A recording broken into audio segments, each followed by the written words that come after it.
I'm going to be super blunt to anybody watching right now. And Ray, if you think that I'm wrong, I trust that you will jump in. No one is coming to save anybody. And that's the hard truth. And if I look at history, and even if I listen, which I have listened to literally every word said on the subject publicly anyway, that this is just going to suck. Like, there is going to be a level of brutality that most of us have not experienced in our lives. Companies are going to go under. People are going to lose their jobs. There are going to be people that are going to struggle to find their next meal.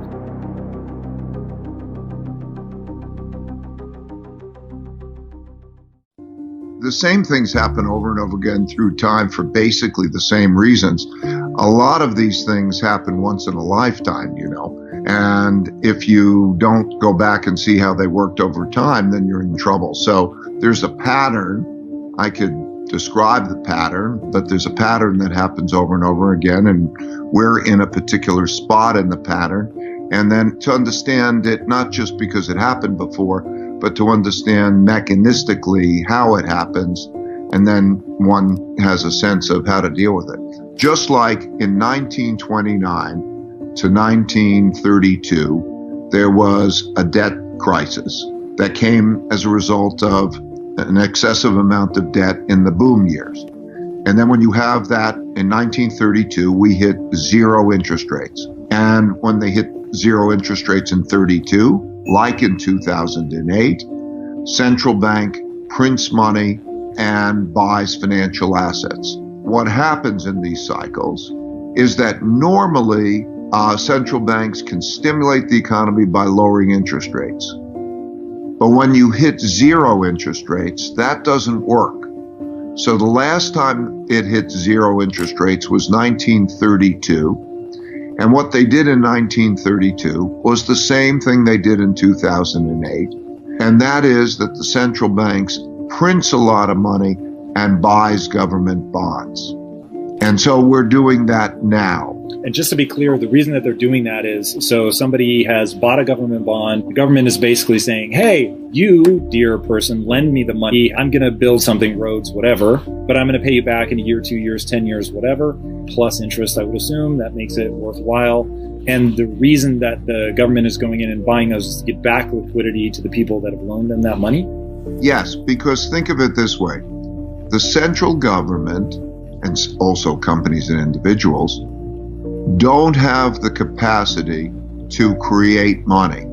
So the central government has the right to determine they can tax people, they can get money from people, and they can spend money on whatever they want to spend money on. But they don't have the right to print money and create money and credit like the central bank does. Central bank is the Federal Reserve. Similarly, the Federal Reserve does not have the right to spend money and determine how it's spent. That's for Congress. Every individual, every company, and every government has a certain amount of money that comes in the form of income, a certain amount of expenses, and then a certain amount of savings. So you do individually, and it works the same way for everyone. Have questions about your financial situation? Get a second opinion on Money Pickle. In less than 5 minutes, you can book a 45-minute video chat with a vetted and trusted CFP, fiduciary, or hybrid advisor. They'll tell you exactly what they'd do in your shoes. Ease your mind on retirement, estate planning, 401ks, taxes, inheritances, whatever's stressing you out. Best of all, it's free. You can even start a relationship with your professional, but there's no obligation and no commitment. Money Pickle, your free financial help desk. Book your free session on moneypickle.com today. So that if their income falls to be less than their expenditures, they're in trouble unless they have a good savings. And then they go to the savings.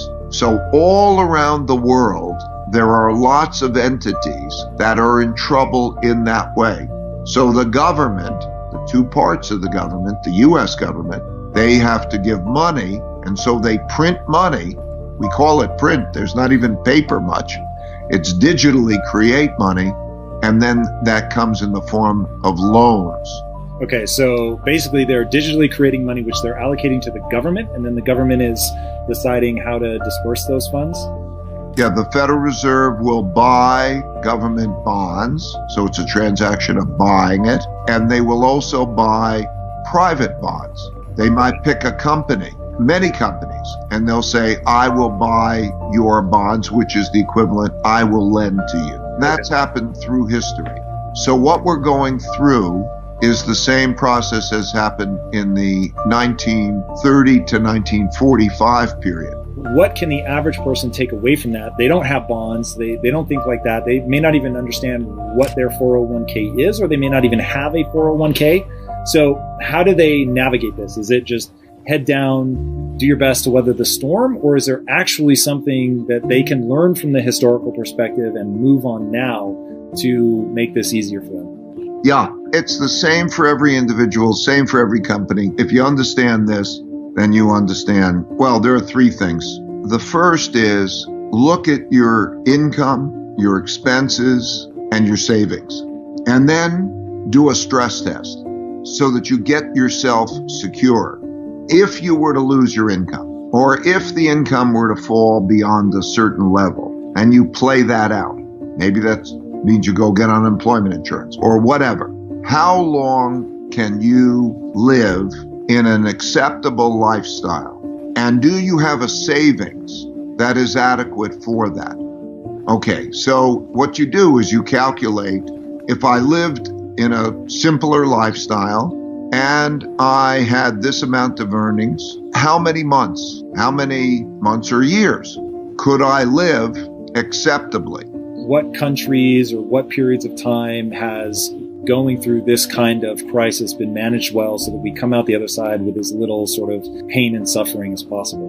Well, an example would be the differences in the way Roosevelt did it. So again, 1929 to 32, interest rates hit zero, they print money, we had a large wealth gap, and then they sat down and they figured out how do we keep it orderly and how do we change the circumstances, whether it's taxes or how do you reorganize it so that the system works well. There is a risk also at the same time, because the world is going through that, there's a risk of conflict. So in Germany, Hitler came in power in 1933. And he came in power in 1933 because there was a lot of internal fighting as to try to produce order, because everybody, the left and the right, the communists and the fascists, and they're all fighting about wealth, because everybody's fighting about wealth when you have a downturn. And then they were democracies. 4 democracies existed then that chose not to be democracies